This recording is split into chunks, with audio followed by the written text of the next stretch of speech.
So, turn down the lights, get comfortable, and let's explore the chilling side of the great outdoors.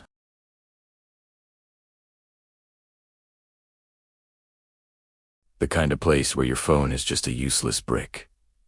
They set up their tents by a glassy, silent lake. At first, it's perfect. The air is crisp, the fire crackles, and laughter echoes across the water. They share stories, play music from a tiny speaker, feeling completely free. But as night deepens, swallowing the last of the daylight, a change settles over the woods.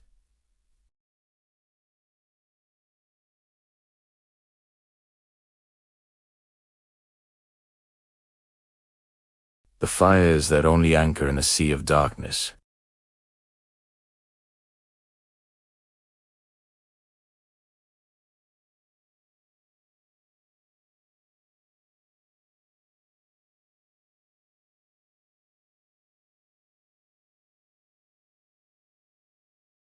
The sound of someone carefully circling their camp, just outside the ring of firelight. The friends fall silent, their own laughter now a distant memory. The music is cut off, every sense is strained, listening into the oppressive blackness. The footsteps stop as abruptly as they began. The silence that follows is somehow worse. It's thick with unspoken questions.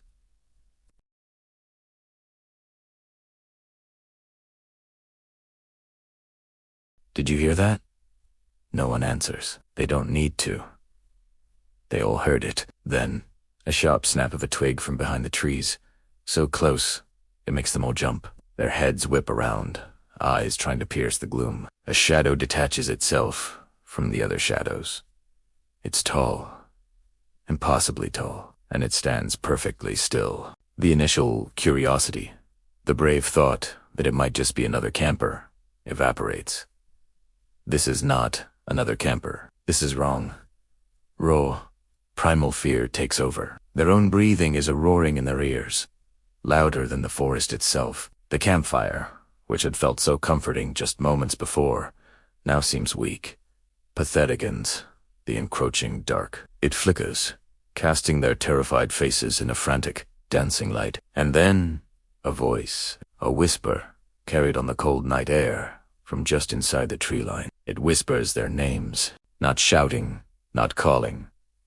A soft, intimate whisper. That's when they break.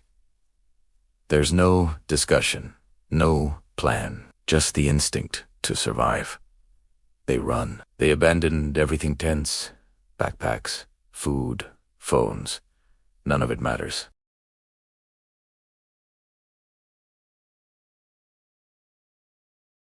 They who's thrown, fueled by pure terror, not daring to look back. They don't stop until the first hint of gray light touches the horizon and the sun begins to rise. They found a ranger station later that day, exhausted and hysterical. A search was organized, but their campsite, their gear, everything they left behind.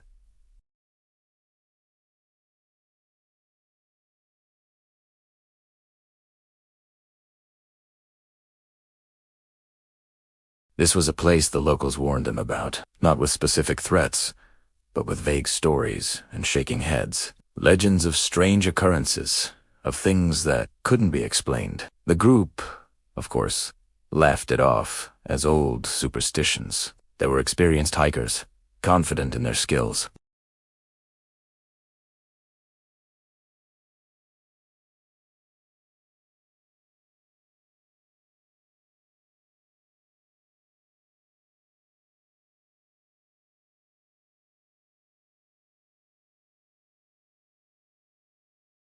It started with a smell, a putrid, nauseating stench that crept into their tents.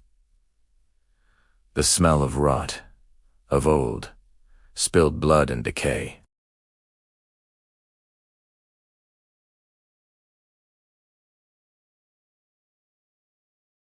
A slow, wet, dragging sound, like a large sack of meat being pulled through the dirt. It was accompanied by breathing, deep, guttural, raspy breaths, the kind of breathing that doesn't belong to any animal they knew. It was too deep, too ragged. One of the campers, a woman named Maya, was staring at the thin fabric of her tent wall. A shadow fell over it. It was huge, blotting out the faint starlight. The shape was all wrong. It was vaguely humanoid but distorted, with limbs that seemed too long and a head that was misshapen. It was a silhouette of pure nightmare fuel. The shadow stopped right over her tent. The dragging sound ceased. The breathing stopped.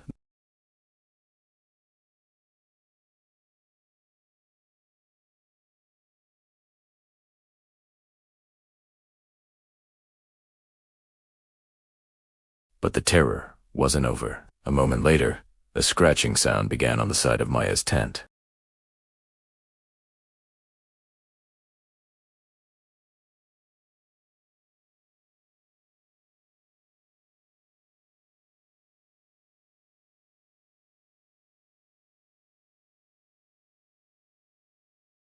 When they finally dared to look outside, their campsite was a scene of chilling evidence.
"He says," it whispered his name. Then, the audio picks up the sound of footsteps circling the tent, heavy and deliberate.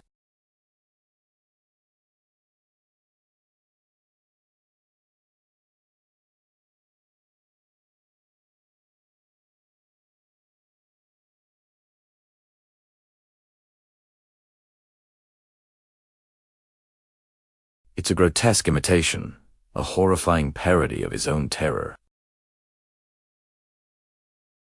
The footage becomes chaotic as he films the outside of the tent.